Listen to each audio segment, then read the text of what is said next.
Hi, welcome back to my channel. Next shorts என்னென்னு பார்க்கலாமா? மீனே மின்சாரத்தை உற்பத்தி செய்யுமா?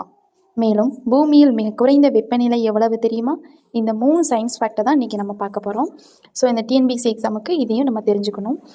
Electric eel, first one electric eel பற்றி பார்க்க போகிறோம். மின்சார மீன், இது மேக்ஸிமம் எல்லாருக்கும் தெரிஞ்சிருக்கும்.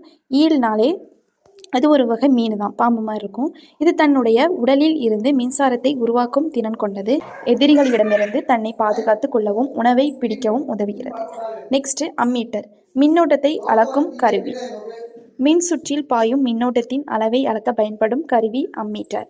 இதை மின் சுற்றில் தொடர் இணைப்பில், அதாவது சீரிஸ் கனெக்ஷன் இணைக்க வேண்டும். ஸோ நெக்ஸ்ட் தேர்ட் ஒன் வெப்பநிலை. முக்கியமான ஃபேக்ட், இதை தெரிஞ்சுக்கோங்க. அண்டார்டிகாவின் மிக குறைந்த வெப்பநிலை 89 டிகிரி செல்சியஸ் என கொடுக்கப்பட்டுள்ளது. நீரின் உறைநிலை 0 டிகிரி செல்சியஸ் என கொடுக்கப்பட்டுள்ளது. நமது உடலின் சராசரி வெப்பநிலை சுமார் 37 டிகிரி செல்சியஸ். காற்றின் வெப்பநிலை பொதுவாக 15 டிகிரி செல்சியஸ் முதல் 20 டிகிரி செல்சியஸ் வரை இருந்தால் நமக்கு குளிர்ச்சியாகவும் இதமாகவும் உணரலாம் அப்படின்ட்டு கொடுத்துருக்காங்க. ஸோ டிஎன்பிஎஸ்சி எக்ஸாமுக்கு இந்த 3 பாயிண்ட்டை மட்டும் ஞாபகம் வச்சுக்கோங்க. இன்னும் அடுத்தடுத்த ஷார்ட்ஸில் நான் உங்களுக்கு நிறைய அப்லோட் பண்ணிக்கிட்டே இருக்கேன், அதையும் நம்ம சேர்ந்து படிக்கலாம். ஈல் இப்போ ஷார்ட்டாக ஞாபகம் வச்சுக்கலாம்.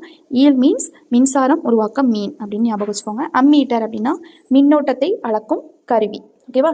நெக்ஸ்ட்டு அண்டார்டிகாவில் எவ்வளோ வெப்பநிலை இருக்குது அப்படின்ட்டு சொன்னேன். 39 டிகிரி செல்சியஸ் வரை மிக குறைந்த வெப்பநிலை இருக்கும் அப்படின்னு கொடுத்துருக்காங்க. இப்படிப்பட்ட முக்கியமான சயின்ஸ் ஃபேக்ட்டுக்கு என் சேனலை சப்ஸ்கிரைப் பண்ணி பெல் ஐக்கனை கிளிக் பண்ணிக்கோங்க. தேங்க்ஸ் ஃபார் வாட்சிங்.